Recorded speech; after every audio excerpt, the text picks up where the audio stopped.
Alright, title in this message, Don't Get Stuck on the Temporary. It may seem obvious, but life is not only what's in the present. The present is a gift we've been given the time that we have, but we want to live the life. It may seem like the things that you're going through presently are like you're stuck, or that it's going to last for a long time, and maybe it will for a short time, but life changes quick. God designed us to know Himself, and everything in your life is leading you to put your trust in God, in the Lord. The Bible says the heavens declare the glory of God, and the firmament shows His handiwork. Everything around us He designed. It's evident. The complexity of our bodies and the complexity of life shows that there's intelligent design. God didn't want us to be separated from Himself, but God is holy,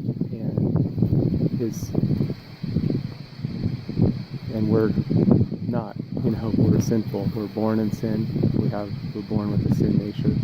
Adam sinned, and his sin passed on to all mankind. And everybody's sinned and come short of the glory of God. You can look at your own life and know that deep down, we're not perfect. We've made mistakes. We've done things wrong. But God loved us, and He sent Jesus, who did live a perfect life. And He took the punishment for us. He endured God's wrath. He took God's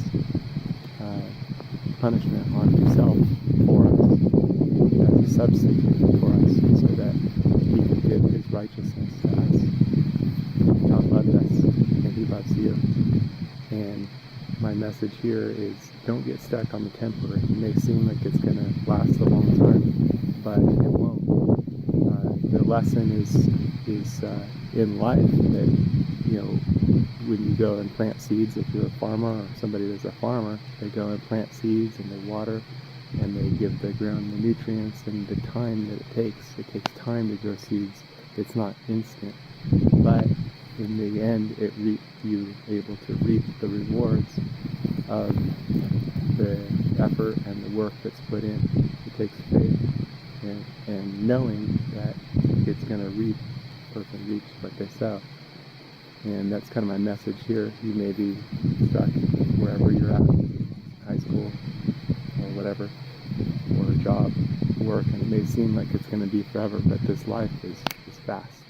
It goes very quick, and you want to be about things that are eternal. You want to consider that what you plant today will grow tomorrow, and the efforts that you make today, just inviting you to be reconciled to God through Jesus. Again, He took the punishment that we deserve so that we could be reconciled to God. And in that, you can ask Jesus to save you.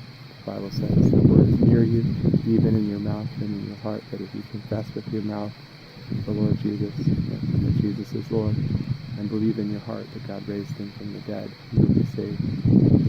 And once saved, then the things that you do, you can do good things, you can do things that are eternal, that are going to last, because then your life is built on a foundation, and so that all the things that you go through aren't for nothing.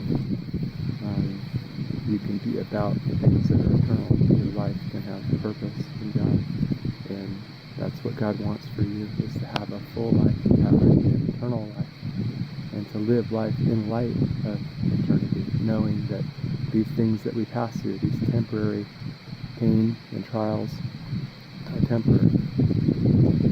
We go through much tribulation. At the end of this year, Jesus overcame the world, and through Him, our life can have great meaning and effect, both in this life and in the life to come. And that's my message. Don't get stuck on the temporary. This stuff is going to fade quick. Don't get stuck in entertainment and just living for today. Live your life for eternity, for the future, and be about things that make for a full life and make your life life better in the future, just like a farmer that plants and fertilizes and does things in the proper season to cultivate the land. You want to cultivate your life and seize the opportunities. So just ask the Lord for wisdom and ask Him to save you if you haven't.